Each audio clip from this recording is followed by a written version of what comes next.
Hey, everybody, it's Jacob Newton here, professional hockey player and mental health coach, advocate, all of the above.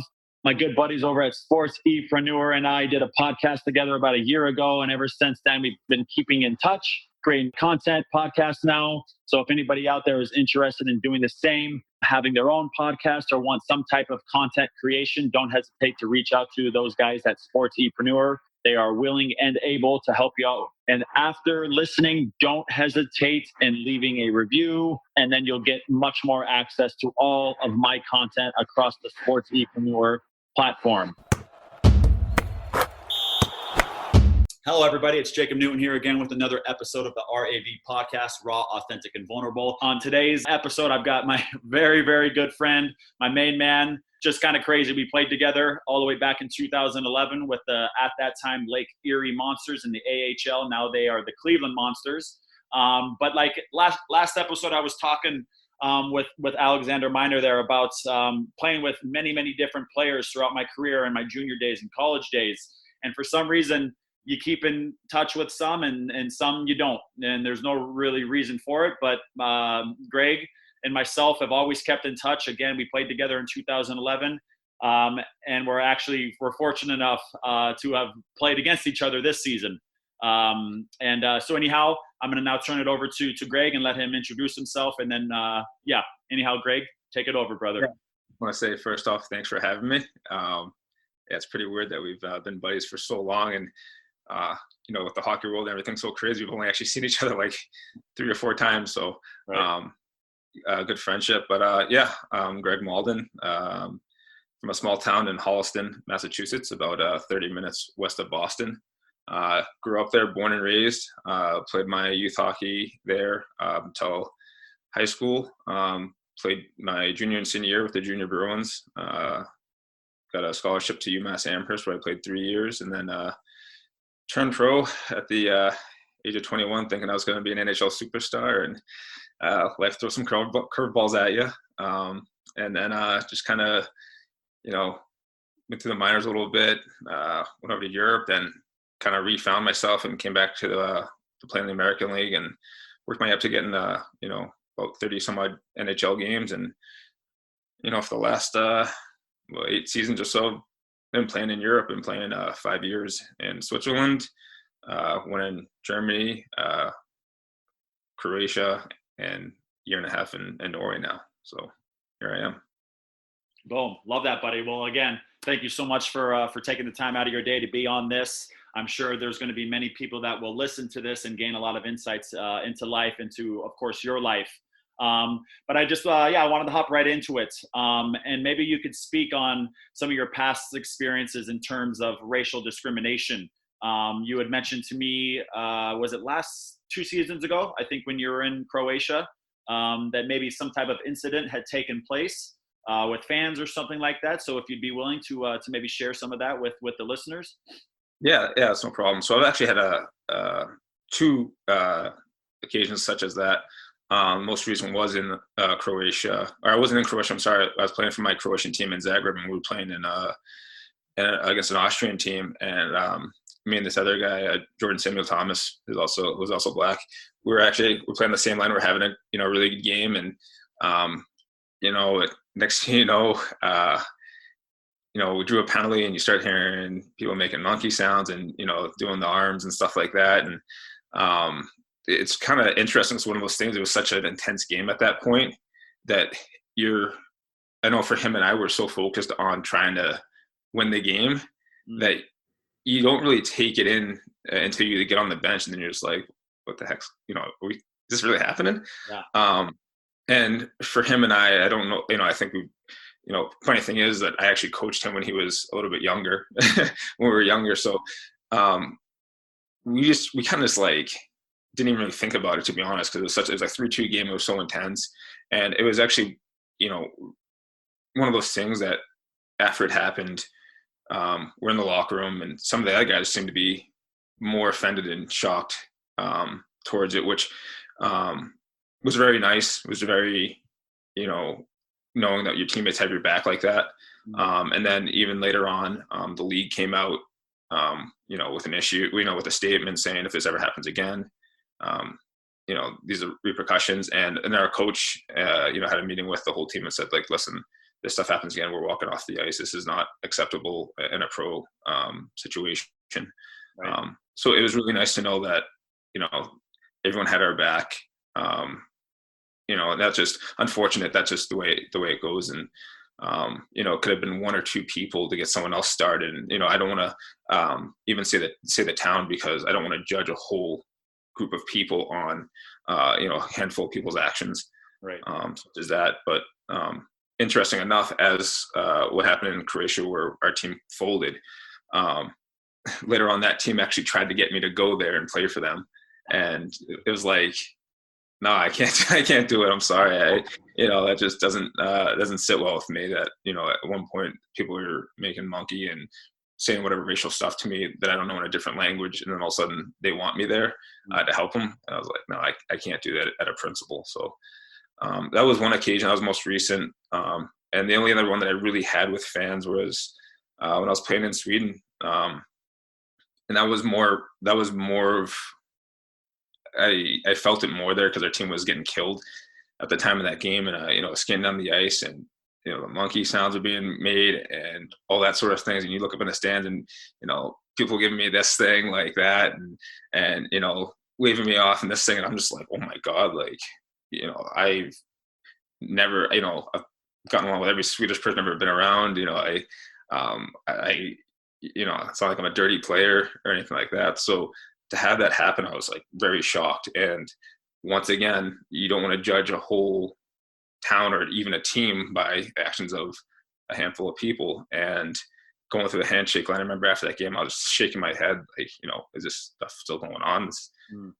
We're adults now. And their team skated by and shook my hand and said, hey, like, we apologize. That's dumb stuff, that we can't believe that's happened. And they apologized. And which I thought was really nice, that they apologized for their fans. But once again, it's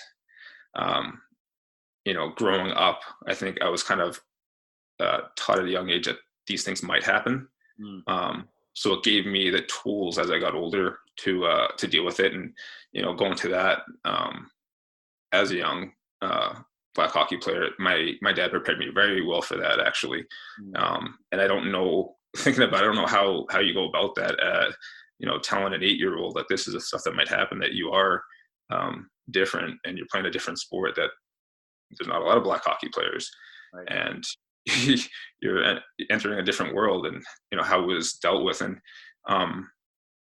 I think he did a very good job, and handled it in stride, because outside of those 2 incidents, as a pro hockey player, I've never had anything in a 16-year career.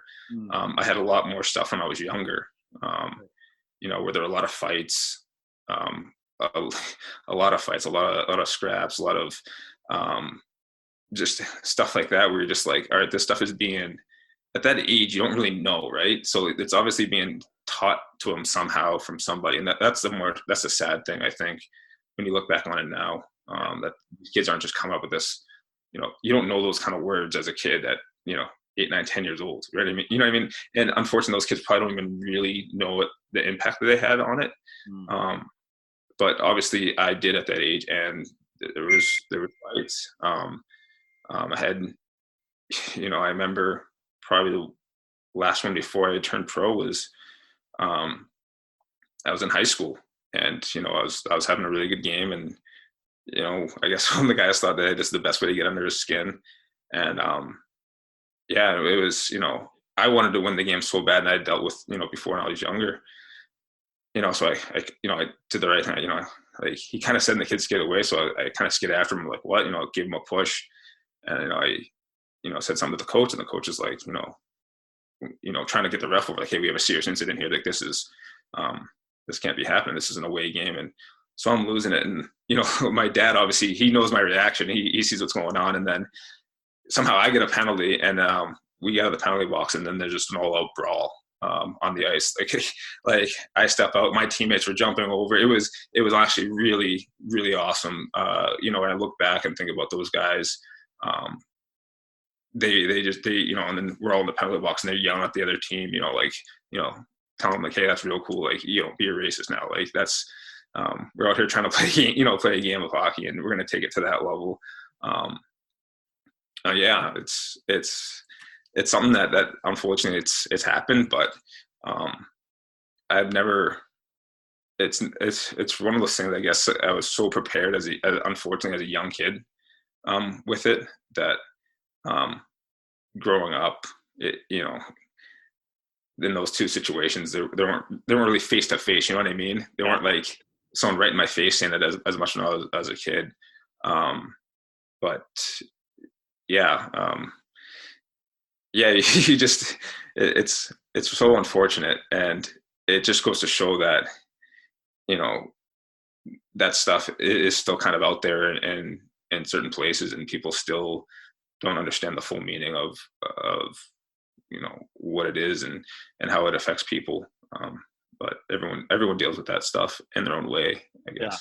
Yeah, for sure. And my question to you would be then, it sounds like your father did an incredible job at, like you said, preparing you, equipping you with the tools necessary to overcome those situations, those experiences. Because I think that had you not had maybe those lessons that your father was teaching you, when you're 8, 9, 10, and I would imagine it happened throughout your teenage years, maybe little things here and there, but had you not had those tools, wouldn't you say it probably would have had a much bigger health or impact, on your mental state? If you didn't have those tools that your father gave you. Yeah, for sure. And it's funny because you think back on how he prepared me in those ways, and it was.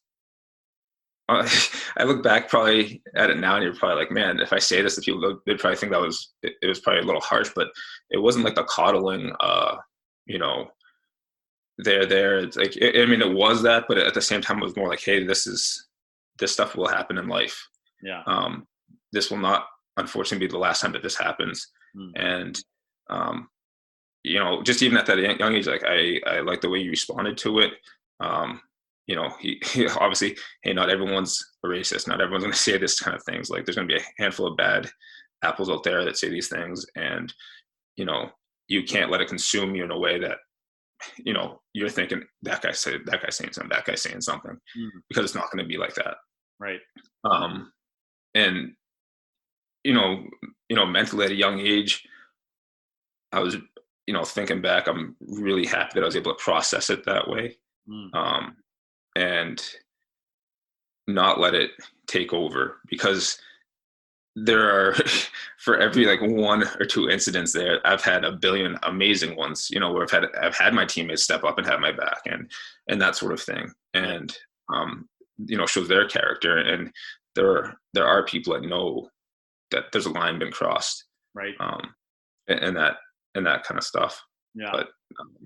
But the side that he kind of put to me was, listen, this stuff's going to happen, and there's 2 ways you can go about it. You can go about fighting all the time, and he's like, I have no really problem with that. Like, you got to stand up for yourself at some points, or you can kind of just keep proving everyone wrong that you're a hockey player. You can play. It doesn't matter if you're black, white, yellow, whatever. You can play the game, right. And it doesn't matter. You're gonna keep on going. And a lot of stuff I tried to use as fuel. I think looking back to being one of the, I think, better players at that age. Other parents may be scared, and okay, like this, they're not going to say anything about tryouts or this team or that team that they can make, because maybe they don't want me taking their son's spot, or and that sort of thing. And I don't know. I was cut from a handful of teams when I was younger that I thought I should have made.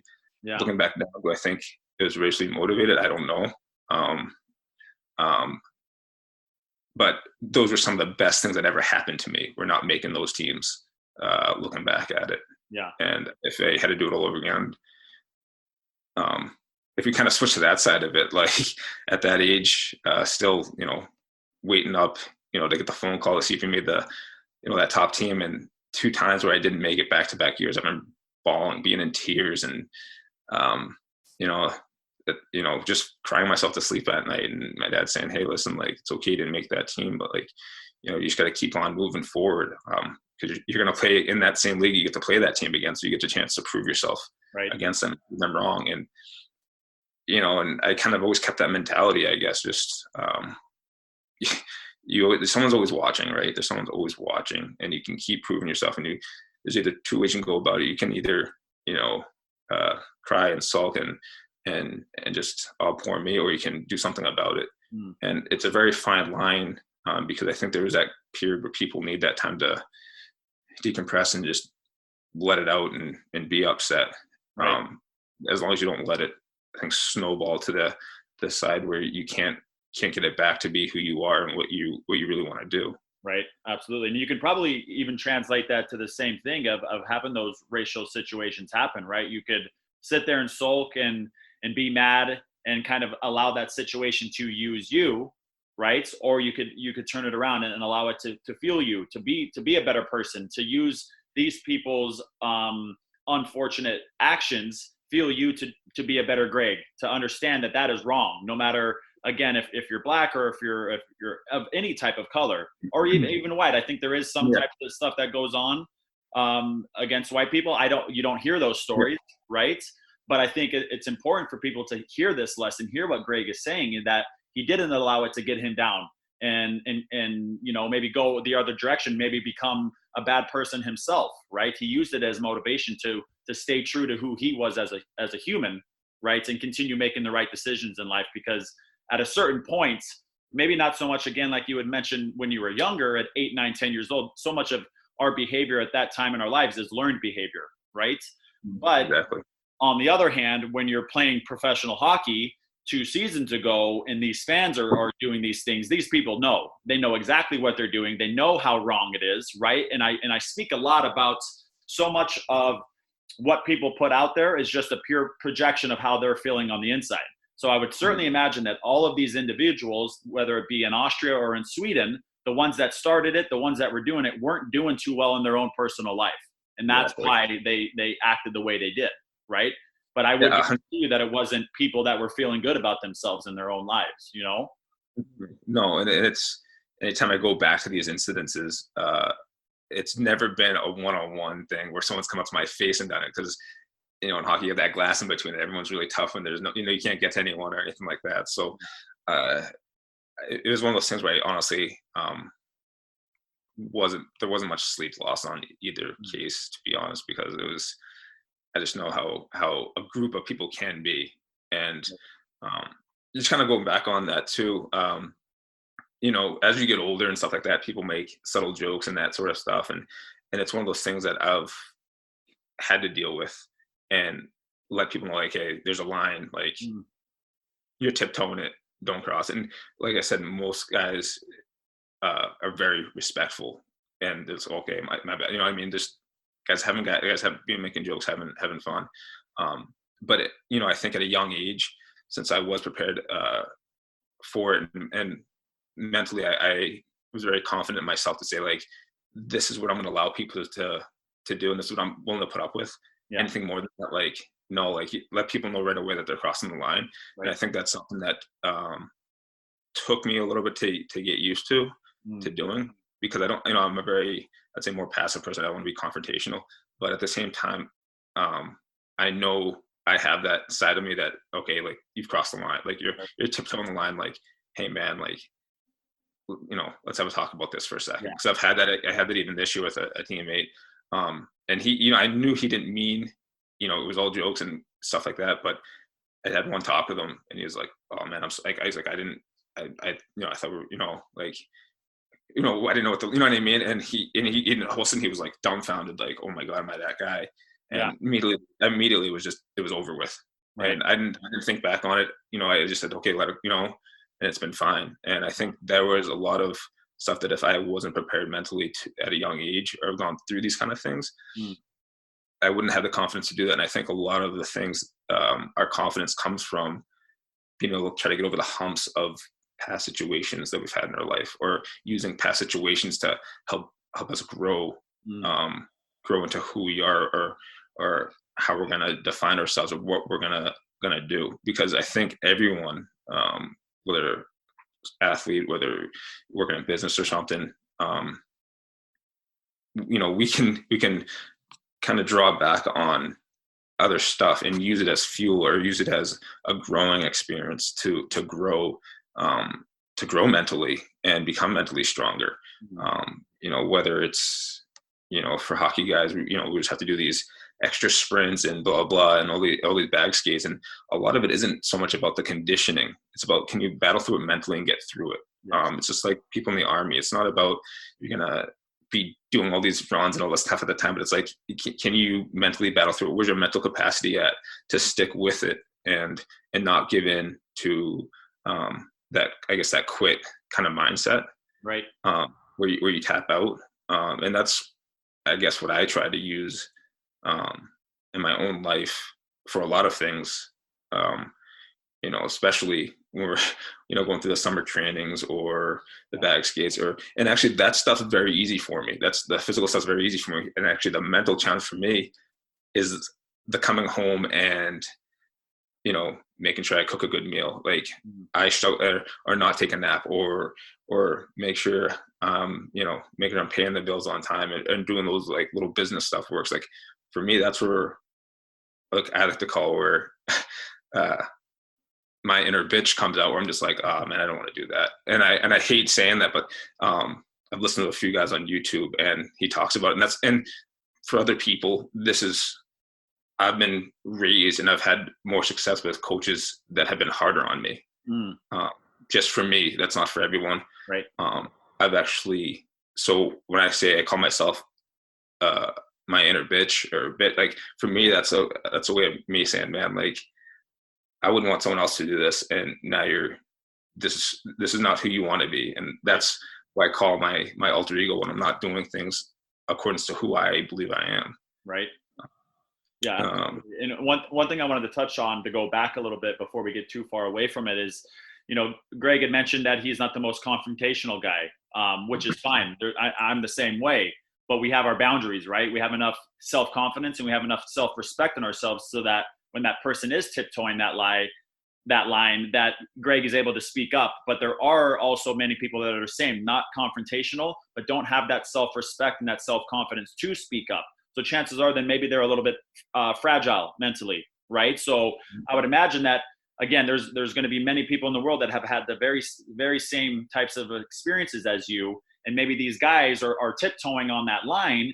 And instead of this person just speaking their truth, saying, hey, buddy, you're right there. Instead of that, they internalize it, they go home, and now they're dealing with some mental health stuff, right? And I think all too often, unfortunately, in society today, we're seeing so many people commit suicides and killing themselves because they're not able to just step up for themselves. They don't have that confidence, that respect to just do exactly what Greg has done many times in his past. So again, I think there's a lot of lessons to be learned here from what Greg is saying. And I think one we could say is just to speak up, not be afraid so much about the reaction you might get from somebody if you do speak up, because then you're caring more about that person than you are yourself. Right. Yeah. And sorry, continue. No, go ahead. I just continue to kind of add on to that. I think, a lot of people that aren't confrontation or kind of just take it, it is, I've seen it in people, it is a very powerful thing to stand up for yourself, more verbally than physically. I think physically it's, for guys or some people, it comes naturally just in the world that we're in. The hockey world is very natural, but to do it more verbally, it's a very powerful thing.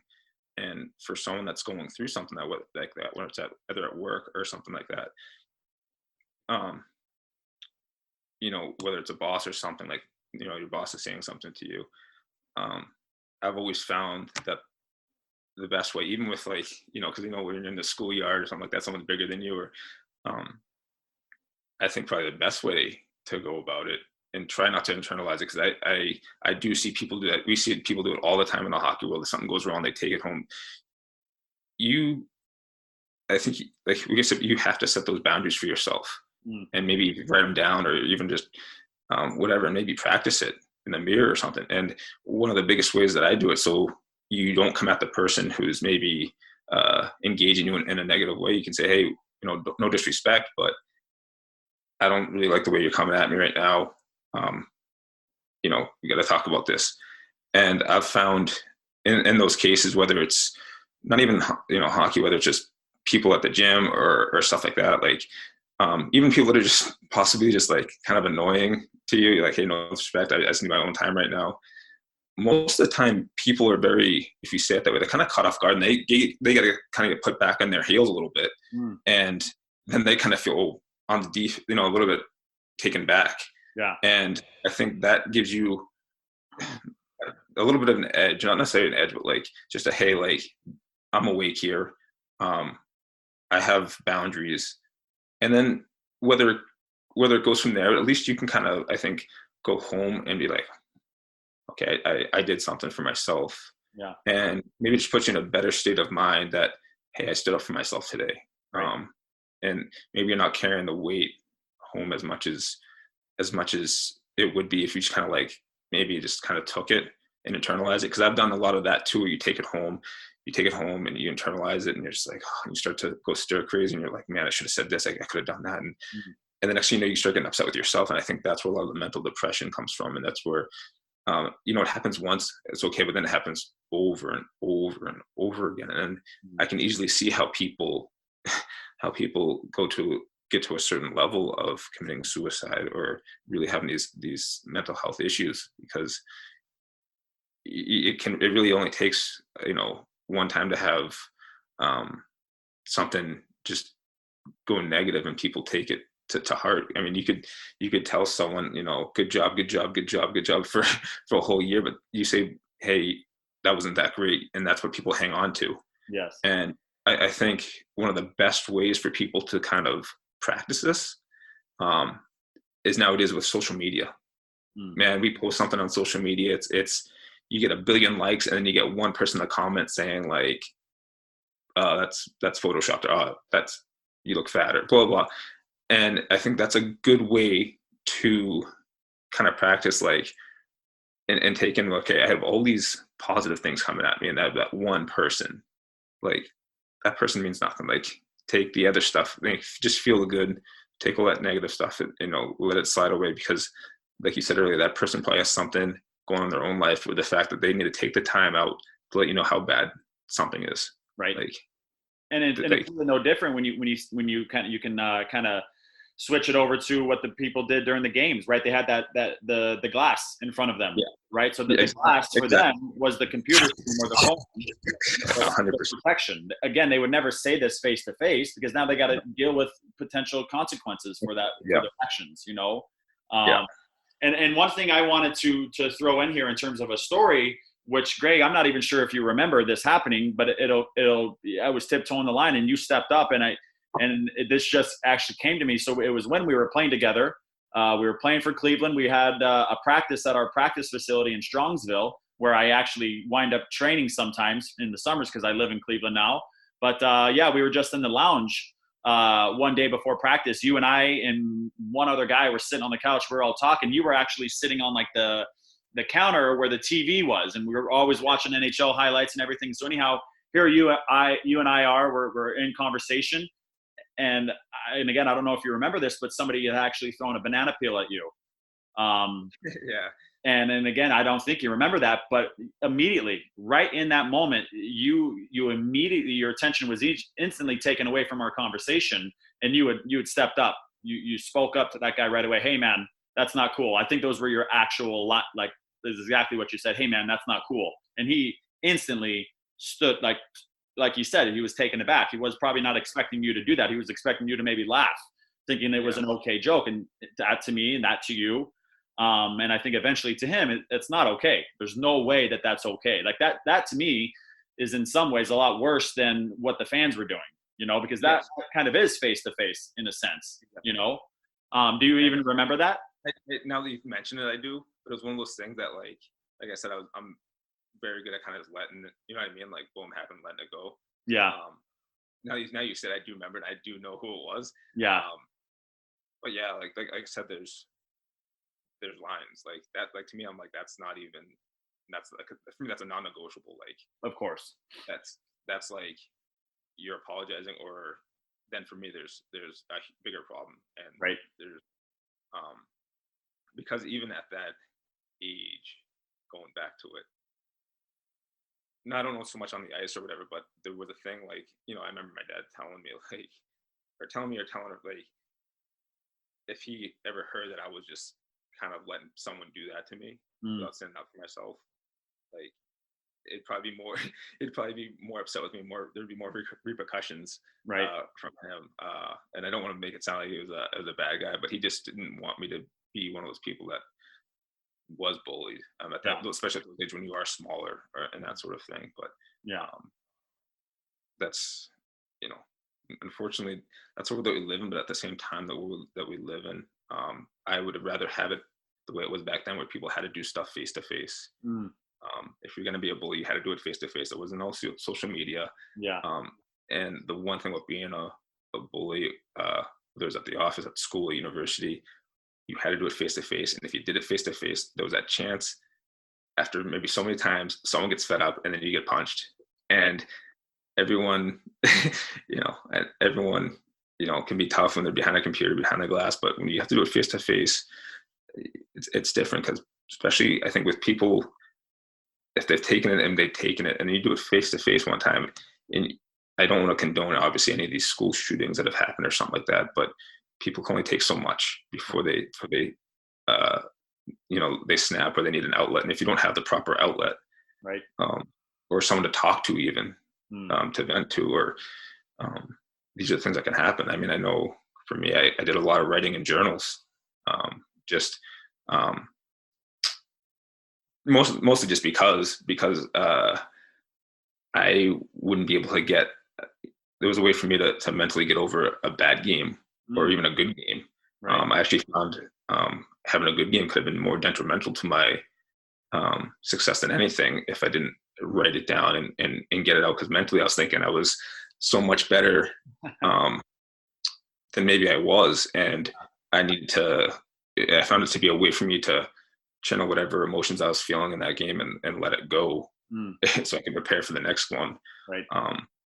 And that for me was a lot of the struggles of, as a pro hockey player going through, at a younger age, mentally was very tough for me.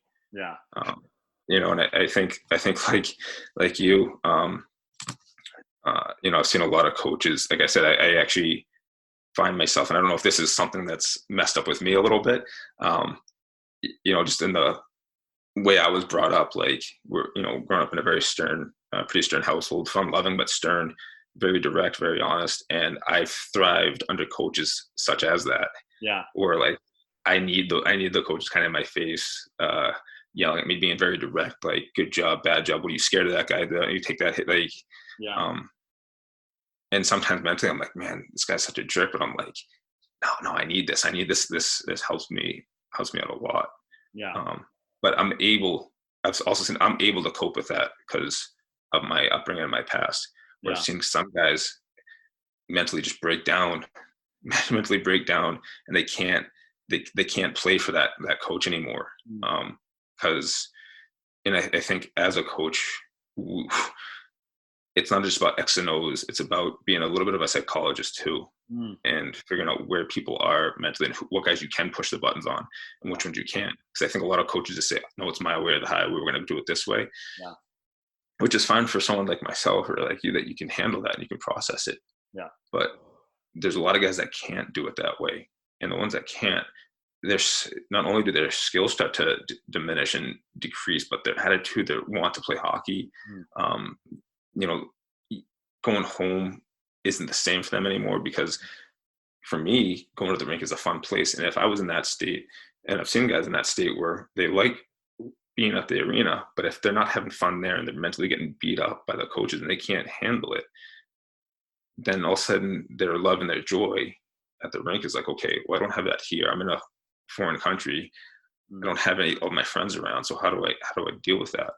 And even for guys that can deal with it, one of my teammates, he's great at it. And we sit next to each other in the locker room, and we're each other's kind of mental coach there, here and there. Because, there are times when I go through it, times when he goes through it, and I'll be honest, like having him there is awesome because, if I'm going well and he's not, like I can, give my energy to him and, mentally pick him up, from, what he's feeling. And, I can do the same thing. He does the same thing for me. And it can change, how quick it changes in the game of hockey. Like mentally, you're in a bad spot and then you're right back to a good spot. And,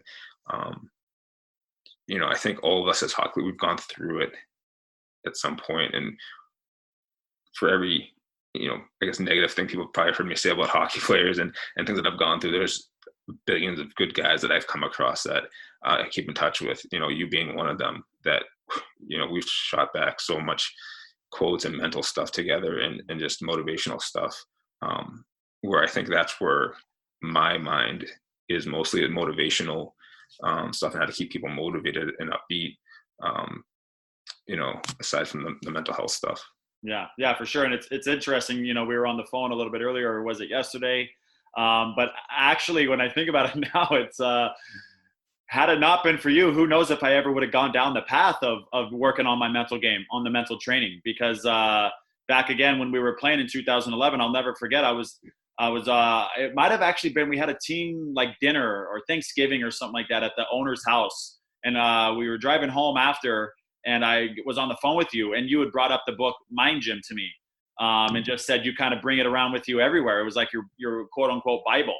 And from that moment, the first thing I did, I think, when I got home, was I went and ordered that book, or I went to the Barnes and Noble or whatever and bought that book.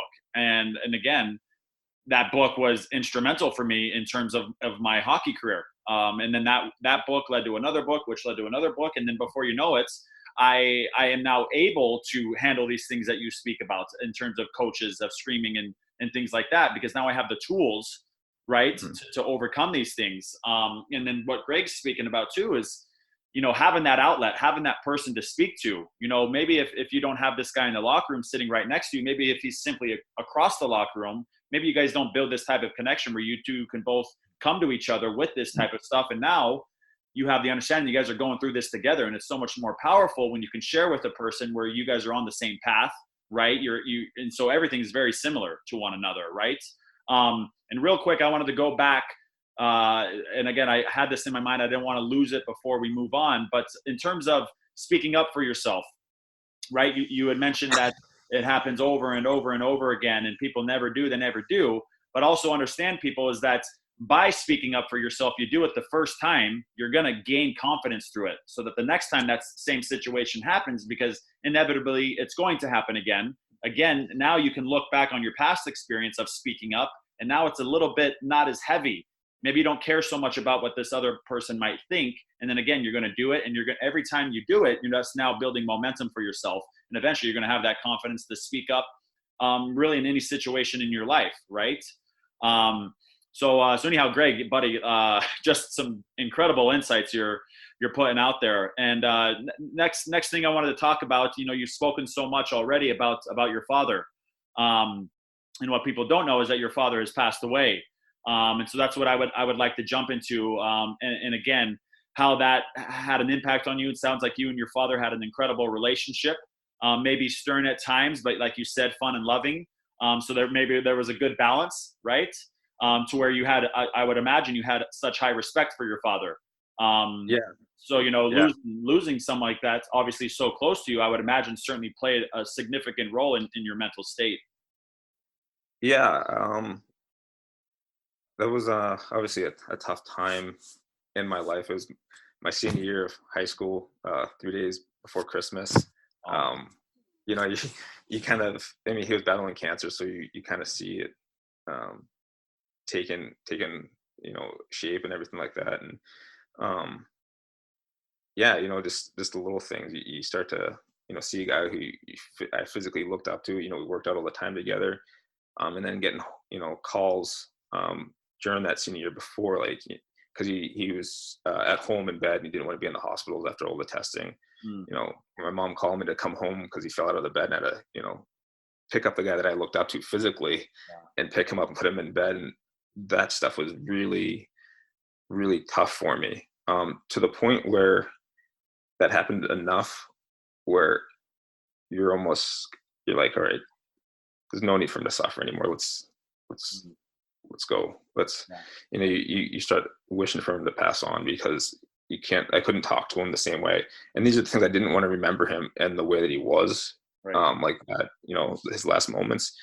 But yeah, like you said, like we had a great relationship growing up, very fun, loving, but I got the understanding of, hockey's expensive. Work hard when you're out there, but most importantly, have fun. And that's what I try to take with me now. And I think that was probably the first, I guess, psychology lesson I ever had, was work hard and have fun. And to me, that was everything. Work hard and have fun. It's so simple, but it's something I've always carried with me. But yes, going back to him passing away, it was tough. It was really tough. But I think it was handled in a proper manner. I'm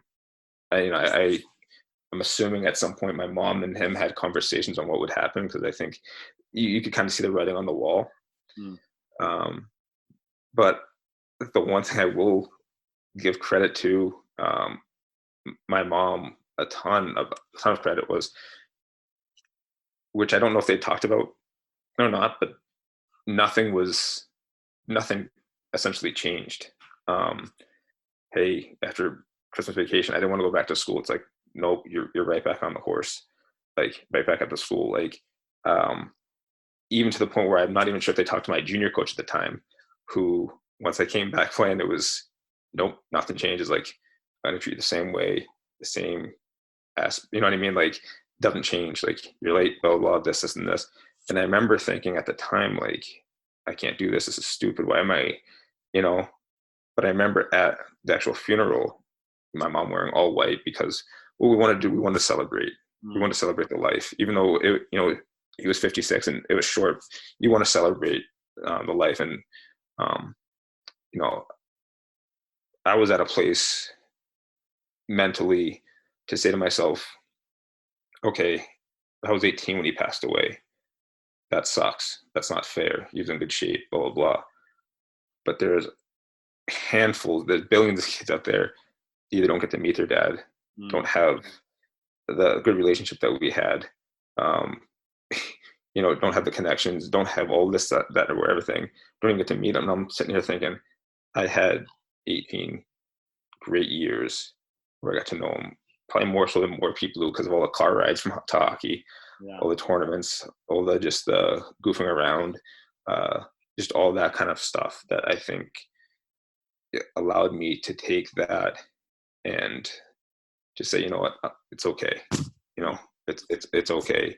I have great memories of him, and I wouldn't change those. And don't get me wrong, even now that I'm older, it gets pretty sad sometimes when, people, have their dad at games at the pro level and that sort of thing. But it's, I've come to terms with the fact that life is not fair. And, kind of interesting kind of going back on it, because, my junior coach, right when I came back, obviously he was very, remorseful about the situation, stuff like that. But he treated me very much the same way.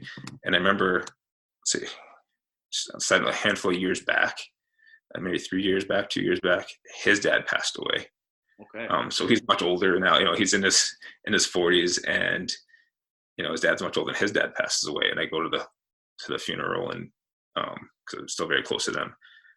And I remember afterwards, we were hanging out, we're talking. He said, I don't understand how you did what you did at 18 and still came back, and I still kind of kept on you the hard way that I did, and you dug and you stayed with it. He goes, because right now I'm an absolute mess. Yeah. And he goes, and you were 18. He goes, you were just becoming into manhood. He goes, I'm in my 40s now with a family of my own, and I am distraught and I don't know how to handle this. And it was kind of interesting, because he turned to me and goes, I have to give you so much more credit now for how you handled everything at that age, and playing hockey, and then going on to finish out the season and being unbelievable, and doing all the things that you did with all that weight, that mentally in your head, weighing on you. And he goes, now here I am, just a coach of my own family. And he goes, I couldn't even, get myself, out of bed and do this thing. I had to be a father. And he's like, I give you so much credit for doing that. And I think that has a lot to do with just the way I turned it, and how my mom turned it into, we're not going to make this, it is sad, but we're not going to turn it into a sad event. We're going to, honor him by celebrating his memory. And the best thing that I think, for me, which makes everything a lot easier, is there's stuff that I say or do that I'm like, man, I sound just like him. I'm like, oh man, that's what even my mom will say to my sister, and everyone's like, man, you guys, do all these similar things. And that's the way I've been able to get over a lot of that stuff. And sometimes it's, even now it's 18 years later, so like it's still very tough. Like I said, I see people there, my dad's in town, for the games, and there's those times where I just sit back and I'm like, oh man, that sucks. Like this would have been something that I feel like I should have been able to do with my dad. But it's just the way things go. And I just try to find a way to to honor him and working hard and having fun. Absolutely. I think kind of get a little emotional, but I think going back on it, at 18, that was tough. You think that the world should just stop for you. And the one thing that I learned is it doesn't. People will be at the wake, people at the funeral, and it doesn't stop. People will feel sorry for you, but they have their own lives to go on with. Right. And just because they're your best friends or whatever, doesn't mean that they don't feel sorry for you, but they have their own problems to go on with. And they will be there, I'm sure, if you talk to them, but you're not on your own, but you have to find a way sometimes just to cope with it on your own, and be in a good place when you're alone. Because I think when you have all the distractions around, whether you're, whether at the rink or you're at work or something, or at school, sometimes the distractions can help you forget, or you go to the parties to help you forget about what you're going through. But I find when you're alone, that's when all those thoughts creep into your head, right? When you're laying at bed and you can't sleep, and then every sort of critter and thing that we can make up in our head just comes to light for some odd reason. And it you got to kind of, those demons to battle are sometimes tough. I know I still have them, not to an extent where a lot of people do, but everyone still has their own demons, right? No matter how big or small, everyone's still going through something. So I think if I could say something to anyone is, don't dismiss people just because you don't think that they're going through things, or it's not as big as you, because everyone's got something going on in their life. Yeah, everyone's got some sort of mental hurdle they're trying to get past or get over. And just to even be there, just to talk. Like I had one with one of my teammates. I gave him a ride home one day, and honestly, he's not one of the guys I talk to all the time.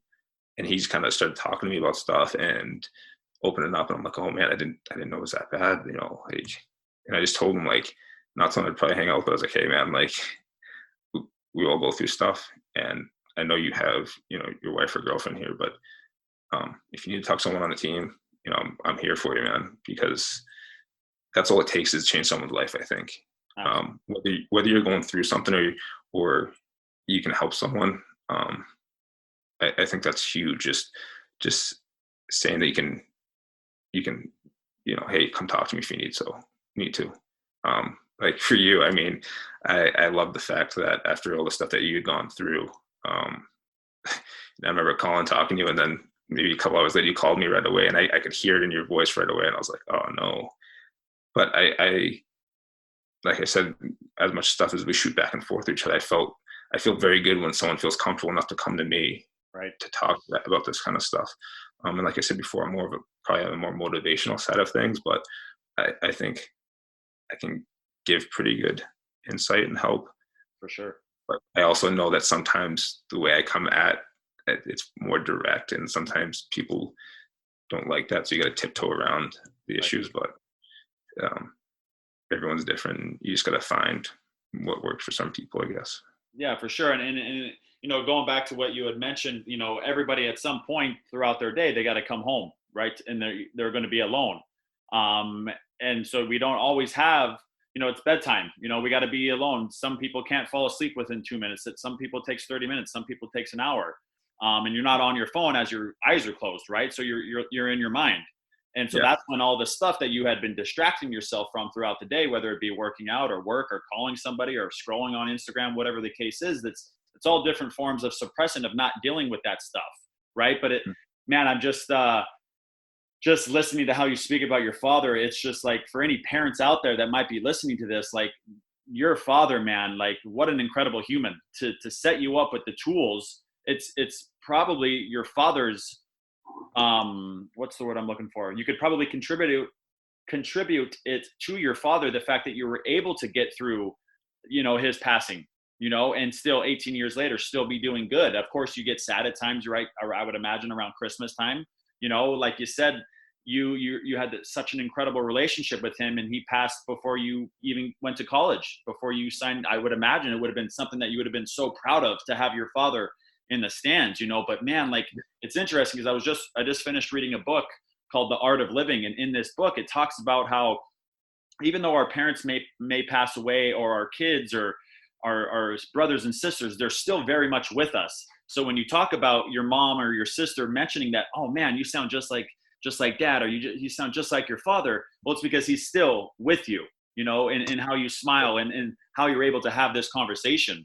And I just think that is just so beautiful. And man, it's just like, it's inspiring me, because I myself am a father, and I'm trying to, my kids are a lot younger, they're 4 and 6 years old, but I'm already at this point, even though I'm not currently with them, I'm still trying to plant these seeds. And I actually, just yesterday, I was on the phone with my daughter Harper, and my son Nash had hit her, and she was upset. And so I tried going through like just a quick little breathing exercise, like, hey babe, you want to know what I do when I get angry? Sometimes I just focus on my breathing. And although she didn't want to do it right then, it's still in her mind. And when I get home, I'll practice those things. So why I'm saying that is that because I'm trying to, incorporate these types of tools for my daughter and son to learn, so that when they get later in life and they go through difficult times, now they have some tools to overcome these things. So it sounds like that's exactly what your father did, right? Yeah, just going on to that about your daughter there. So mine was when I got angry, because I used to work out with my dad a lot, especially as a young kid. Even at that age, I was trying to mimic. He's doing push-ups, I do push-ups. Yeah. So it was the same thing. Like when I was getting upset at those times, you'd say, do some push-ups. Yeah. And by the time and everyone's like, well, it wasn't like do push-ups, like, well, you got to do them to work out. It was like, it just took your mind off everything. You waste all the energy doing these things instead of focus on the actual problem. Right. And it was a very good way for me to like just reset and focus on how many could I do? Could I do them? You know what I mean? Could I do them well? Yeah. And that sort of thing. So I think, parents need to realize what we say and what you do, even though you think that they don't notice, kids notice and they pick up these things. I think you said something on your Instagram today about, about your son putting ranch on his eggs. Yeah. He probably wouldn't have done that, but like you let him kind of find out for himself, like what he likes, right? Instead of, we don't do this in our house, but find out what they like. But he probably thought, default method, he saw you do it maybe, and he's like, I like ketchup too, because daddy does it, so we must be good. Right. I think those things are huge. And how we, I'd say most kids will follow kind of the path of, how their parents treat them or how they act. Like we subconsciously pick up these things, these traits and these work habits and these sort of things. And we met in like the mental toughness stuff. We we give these things to the youth and to other people by our actions and by how we treat people. I recall one time with my dad, I might have been maybe 9 at the time, and we were doing push-ups with our feet on the stairs, like the elevated ones. And he had challenged me to do some, and I was like, okay, whatever. And then he kept giving me this, I was doing them pretty good. I don't know how many I got up to, but he was like, all right, do 5 more. And I, banged him out 5 more. And the got to the point I was like really barely getting him. He's like, all right, one more. And I was like really like shaking, and I just like got to whatever, and I collapsed, and I'm, in tears crying. He's like, what's going on? And I'm like, I couldn't do one more rep. He's like, what? Like, but I think at that point, without him knowing it, because he always told me that put a little extra in it, it goes a long way. That mentally prepared me to be able to give a little bit more in the physical aspect of things. Like always give a little bit more. Like, there's always a little bit more in the tank. And for the athletes out there, I think usually your mind gives up before your body will. And if you can get past the mental hurdle of, oh, we're doing these suicides today, blah, blah, blah, we're doing these laps. Like every time now when we're doing it, I hear guys complain. I'm just like, man, like this is nothing. I've been doing this since I was like 10 years old, because mentally I've built up that strength to be like, hey, I've done this before. I'm not going to die from doing this. Right. I've been here before.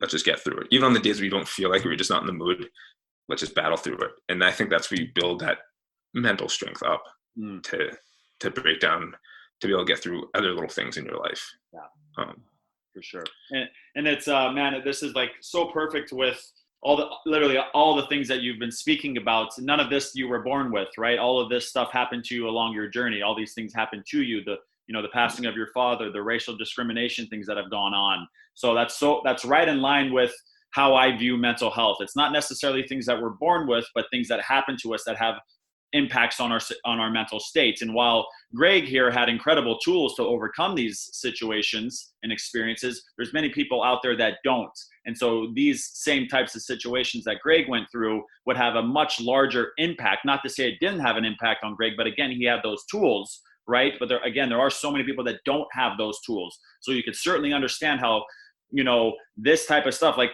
the passing of a father, like that's a catastrophic event. That's trauma, right? And if it happens at a younger age, just say 5 years old, we don't even understand that we have healing to do. But that energy, the impact on our mind is going to stay with us for many, many years. And it's going to come up at random times in life, right? So, buddy, unless you have more to say, that was incredible.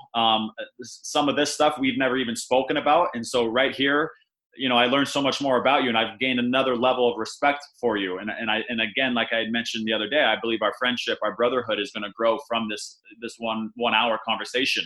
So like I said, that could be it. And again, if you wanted to say more or leave the people with anything motivational or any ET style, go right ahead.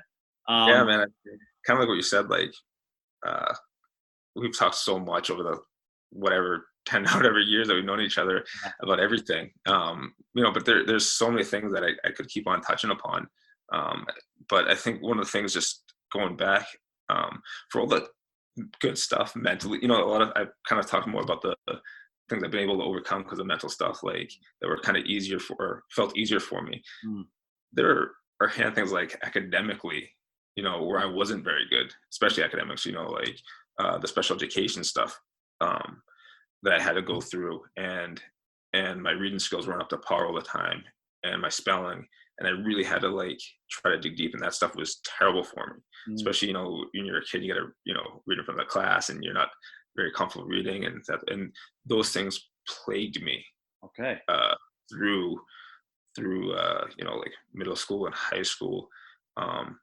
And I don't know what changed. Like, I hated reading in front of people. I hated, public speaking in front of people and this sort of thing. And the funny thing is that all of that kind of changed when one of the teachers in high school was able to tell me, like, listen, you want to be this hockey star, right? And I'm like, yeah. And the way it was broken down to me was like, you better get comfortable doing this if this is what you really want.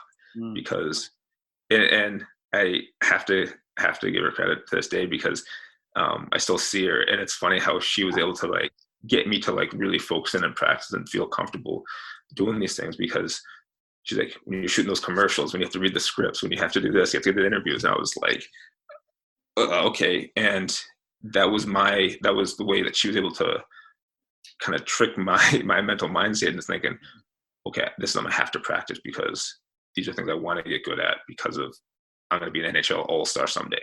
And these are things I have to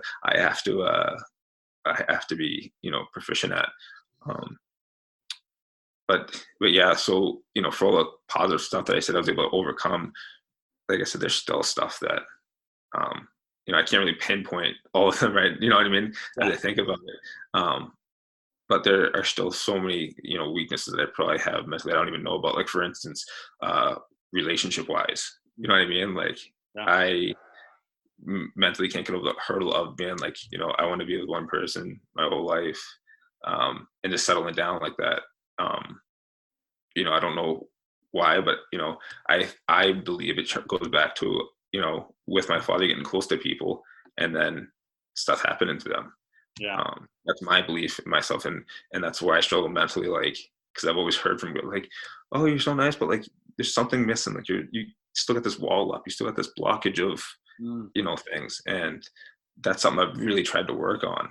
And it's one of those things where, as much as I try to knock out those walls, it's something that I can't do I can't do it consistently enough, where it's an open door and come on in, everybody. But I recognize that in myself, and I try to change that and mentally overcome that blockage there. But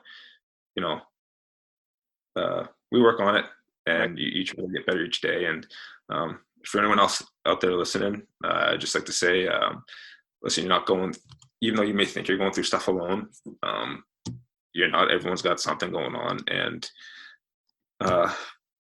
find someone that you trust, or maybe even someone that you don't even know that well. Sometimes strangers can be your best friend, and hope everyone is able to overcome and find someone that they can help out. And if you're in a good spot yourself, help someone else out. We're all human here, and